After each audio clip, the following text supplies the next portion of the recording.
Guys এখন এসছি একটু হাবড়ার দিকে, আমি আর সুমিতা।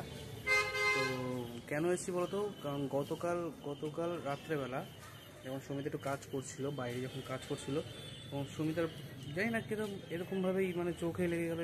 এই চোখটায় কীভাবে কী লেগে গেছে জানি না, কীরকম কী হয়েছে, বাট চোখটা খুব লাল হয়েছে। পরের দিন সকালবেলায় গিয়ে একটু যন্ত্রণা বাগারা হচ্ছিল।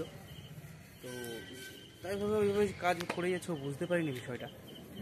তো যতই মানে দিন যাচ্ছে, যতই ঘন্টা যাচ্ছে, ওর একটা প্রবলেম ক্রিয়েট হচ্ছে ওর ভিতরে, মানে চোখের মধ্যে, মানে দেখতে পাচ্ছে না, জল পড়ছে, লাল হয়ে গেছে, জ্বালা করছে। বিষয়টা কি হয়েছে কি না হয়েছে বুঝতে পারছি না। তো একদিন তো চলে গেছে, আজকে সকাল থেকে অনেক বেশি একটা মানে সিচুয়েশান একটু খারাপ হয়ে গেছিলো।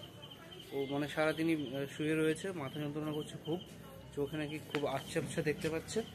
তো আর দেরি না করে চলে এসেছি ডাক্তারখানায়। ও রয়েছে ঘরের ভিতরে, ওর নাম লেখানো হয়ে গেছে ডাক্তারের মানে ঘরে।